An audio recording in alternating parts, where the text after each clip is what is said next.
باب صفت الجلوسی فی التشہد، تشہد میں یعنی التحیات میں بیٹھنے کی طریقہ اور بیٹھنے کی حالت کیا ہو۔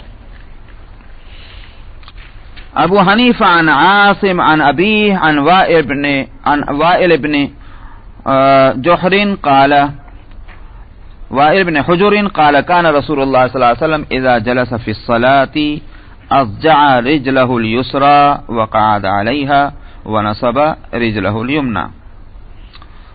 اس میں بیٹھنے کا مسئلہ آیا ہے کہ ابو حنیفہ عاصم ابن کلیب سے اور وہ اپنے والد کلیب سے اور وہ وائل ابن حجر رضی اللہ عنہ سے روایت کرتے ہیں، انہوں نے کہا کہ رسول اللہ صلی اللہ علیہ وسلم جب بیٹھا کرتے تھے نماز میں تو اپنے بائیں پاؤں کو بچھا لیا کرتے تھے اور اس پر بیٹھتے تھے اور اپنے دانے پیر کو کھڑا کر لیا کرتے تھے۔ جو طریقہ آپ لوگوں کو بتایا وہ بھی ہے کہ یہ ہے کہ یہ بائیں پیر کے اوپر بیٹھ گئے اور دائیں پیر کو اس طرح سے کھڑا کر لیا۔ یہ ہے وائل ابن حجر کی روایت۔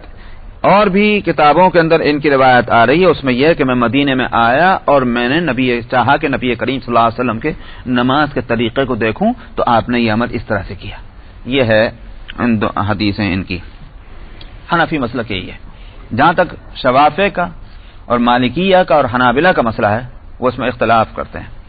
شوافع کا عمل تو یہ ہے کہ جو آخری قاعدہ ہے، چاہے وہ 2 رکعت والی نماز ہو اور یا 3-4 والی ہو، آخری قاعدے کے اندر وہ ان کا بیٹھنا مختلف ہے۔ وہ اس طرح بیٹھتے ہیں کہ دونوں پیروں کو دائیں طرف نکال کے اور کولوں کے بل جو ہیں وہ کولوں کو زمین پر رکھ کر بیٹھتے ہیں۔ ان کی بیٹھنے کی حیت یہ ہوئی، سمجھ میں آیا؟ تو کولوں پر بیٹھ رہے ہیں اور دونوں پیروں کو دائیں طرف نکال دیا گیا۔ یہ دوسرے قاعدہ میں شوافع کا مسلک یہی ہے بیٹھنے کا، اور پہلے قاعدے کے اندر وہ اسی طرح بیٹھتے ہیں جس طرح سے یہ حنفیہ کا مسلک ہے۔ یہ ہے شوافع کا۔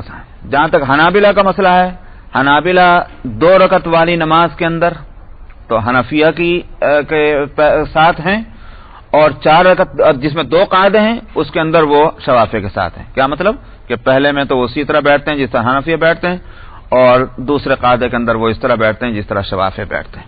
سمجھ میں آیا؟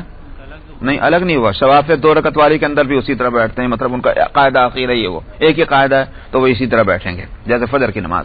مالکیہ دونوں قاعدوں کے اندر 3 رکعت والی نماز، 4 رکعت والی نماز کے 2 قاعدے ہیں، دونوں قاعدوں کے اندر مالکیہ اسی طرح بیٹھتے ہیں، جو یعنی دونوں پیروں کو دائیں طرف نکال کر۔ یہ ہے مسلک کا اختلاف۔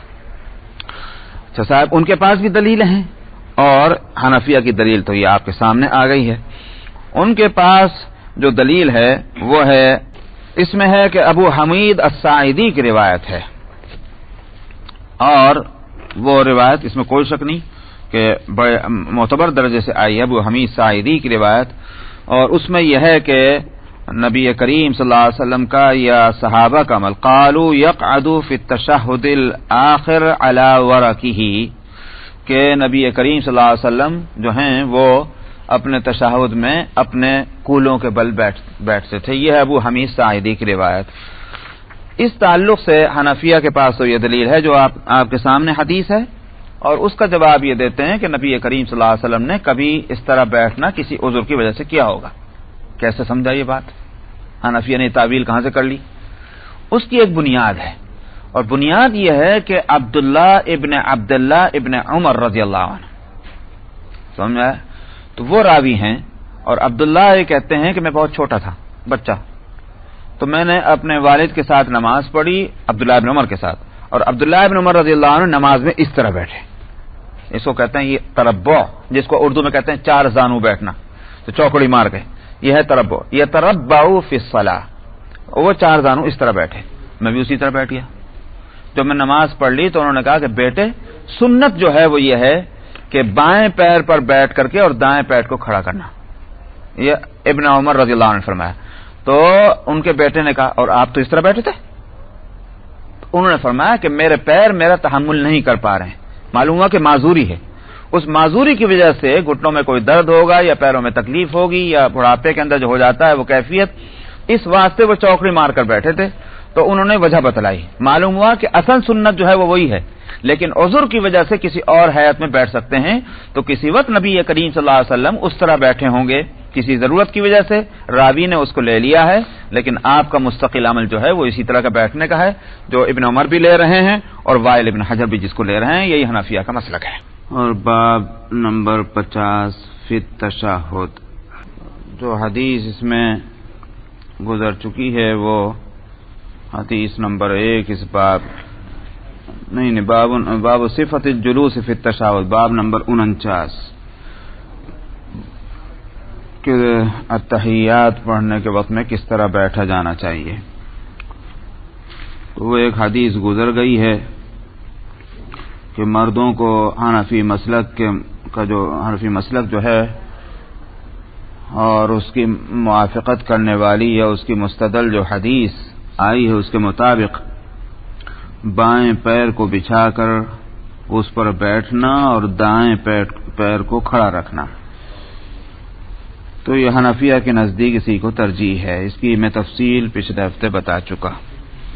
اب اس باب کی دوسری حدیث ہے ابو حنیفہ عن نافع عن ابن عمر انه سئل كيف كن النساء يصلين على عهد رسول الله صلى الله عليه وسلم قال كن يتربعن ثم امرن ان يحتفظن. تو پہلی حدیث میں تو مردوں کے بیٹھنے کا مسئلہ ہے کہ نبی کریم صلی اللہ علیہ وسلم کس طرح بیٹھا کرتے تھے. اس سے یہ بات واضح نہیں ہوتی کہ وہ مردوں ہی کے لیے ہے یا عورتیں اور مرد دونوں کے لیے بیٹھنے کی وہ نشست متعین ہے. اس واسطے یہ دوسری روایت آئی کہ جس سے عورتوں کے بیٹھنے کا انداز معلوم ہوتا ہے. ابو حنیفہ نافع سے اور وہ حضرت عبداللہ ابن عمر رضی اللہ عنہما سے روایت کرتے ہیں کہ ان سے پوچھا گیا کہ عورتیں کس طرح بیٹھا کرتی تھیں نماز میں، کیسے وہ نماز پڑھتی تھیں رسول اللہ صلی اللہ علیہ وسلم کے زمانے میں. تو حضرت عبداللہ ابن عمر رضی اللہ عنہ نے جواب دیا کہ وہ پہلے 4 زانو بیٹھا کرتی تھیں، پھر ان کو حکم دیا کہ وہ اپنے رانوں کے بل بیٹھیں. یہ تربعنا 4 زانو بیٹھنا تو یہ ہے جس طرح میں بیٹھا ہوں، یہ ہے تربع.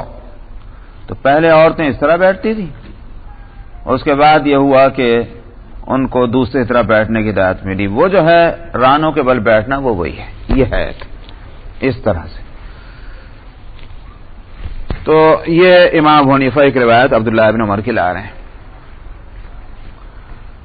حضرت ام دردہ رضی اللہ عنہا کے بارے میں روایت آ رہی ہے وہ دوسری کتابوں میں، اور اس میں وہ جو اسی طرح بیٹھنا ان کا ثابت ہے کہ جس طرح سے مرد بیٹھتے ہیں، یعنی بائیں پیر کو بچھا کر اور دائیں پیر کو کی انگلیوں کے بل اس کو کھڑا رکھنا.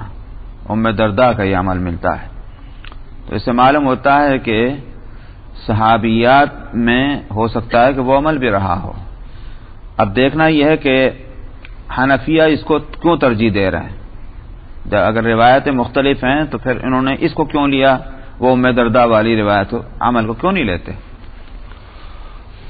تو اس میں حنفی فقہا کہتے ہیں کہ ہم 2 روایتوں میں سے اس روایت کو اس لیے لے رہے ہیں کہ عورتوں کے واسطے ستر مطلوب ہے. بدن جتنا چھپا رہے اتنا ہی اچھا ہے عورت کے لیے. تو مردوں کی جو نشست ہے اس کے مقابلے میں رانوں کے بل بیٹھنا اور دائیں طرف دونوں پیروں کو نکالنا، اس میں عورت کا سطر زیادہ ہے. اس لیے کہ جب اس طرح بیٹھا جائے گا تو اس کا مطلب یہ ہے کہ سینہ اندر کو جھک جائے گا،